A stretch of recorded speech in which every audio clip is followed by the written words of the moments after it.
आज की ये कहानी दुनिया के एक ऐसे देश में से है जहां 190 से भी ज़्यादा कंट्रीज के लोग रहते हैं और उसका सबसे इम्पोर्टेंट कारण था उनकी सेफ्टी।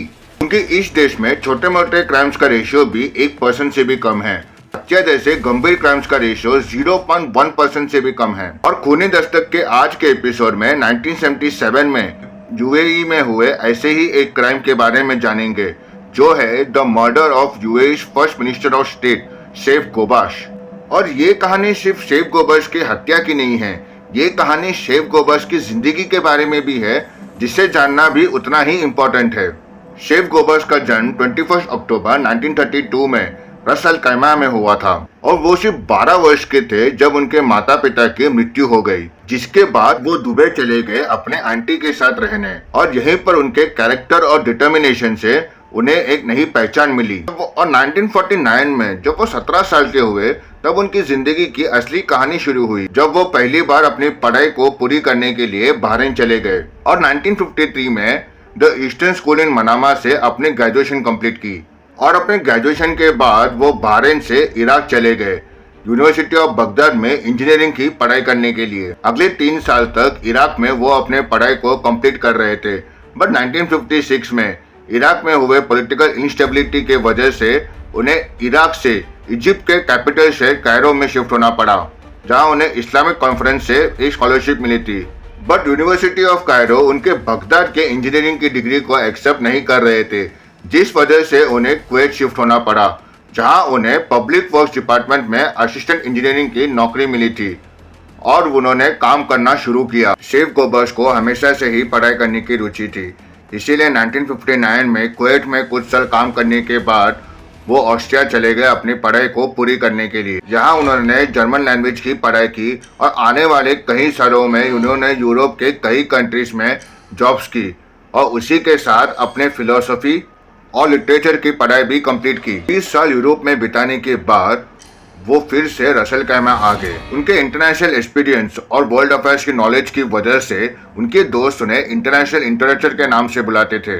1971 में यूएई के फॉर्मेशन के बाद उन्हें वहां के मिनिस्ट्री ऑफ एक्सटर्नल अफेयर्स में अंडर सेक्रेटरी का पोजीशन मिला। उनके डेडिकेशन और हार्डवर्क को देखकर उन्हें 25 दिसंबर 1971 को यूएई का सबसे पहला minister of state for foreign affairs नियुक्त किया गया।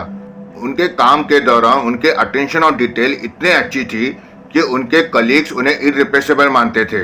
1970s में मिडिल ईस्ट के सीरिया, इराक और पैलेस्टाइन में कई मिलिटेंट ग्रुप्स एक्टिव थे। इसी दशक में 25 अक्टूबर 1977 में सीरिया के foreign minister Abdul Halim Khaddam UAE के दौरे पर थे और वो अपने दौरे को खत्म कर अपने देश वापस जा रहे थे और उन्हें छोड़ने के लिए शेफ गोबाश उनके साथ अबू धाबी इंटरनेशनल एयरपोर्ट की तरफ बढ़ रहे थे। और सुबह के लगभग 11 बज रहे थे जब खलील और Saif Ghobash Abu Dhabi international airport के वीआईपी लॉन्च की तरफ जा रहे थे। उसी समय एक 19 साल का पैलेस्टाइन आतंकवादी सलेह मोहम्मद खालिद उन पर 36 राउंड गोलियों की बौछार करता है। और क्योंकि शेफ गोबाश और हालिम दोनों ने ही एक तरह के सूट पहने थे, अटैकर की गोलियां शेफ गोबाश को लगती है। इनमें से 2 गोली शेफ गोबाश के छाती पर लगती है और एक गोली उनके शोल्डर पर लगती है। इस अटैक में हालिम को एक भी गोली नहीं लगती और शेफ गोबाश की हॉस्पिटल पहुंचने से पहले ही मौत हो जाती है। हमले के बाद उस आतंकवादी ने 60 लोगों को हॉस्टेज बनाया और वो अबू धाबी इंटरनेशनल एयरपोर्ट के कार्गो टर्मिनल की तरफ बढ़ने लगा और उन हॉस्टेजर्स को छुड़ाने के लिए 90 मिनट्स तक नेगोशिएशंस किया गया, जिसके बाद उस आतंकवादी ने सरेंडर कर दिया और उन हॉस्टेजर्स को रिहा किया गया। पूछताछ के दौरान यूएई के सिक्योरिटी एजेंसीज को ये पता चला कि इस अटैक को पैलेस्टीनियन आतंकवादी संगठन ब्लैक जून ने करवाया था और कई सोर्सेस तो ये भी मानते हैं कि इस अटैक के पीछे इराक का भी इन्वॉल्वमेंट हो सकता था। और यूएई के कोर्ट ने पैलेस्टाइन के उस आतंकवादी को फांसी की सजा सुनवाई थी। जैसे मैंने वीडियो के शुरुआत में बताया था कि ये कहानी सिर्फ एक क्राइम की कहानी नहीं है, ये कहानी शेफ गोबाश की जिंदगी की भी है।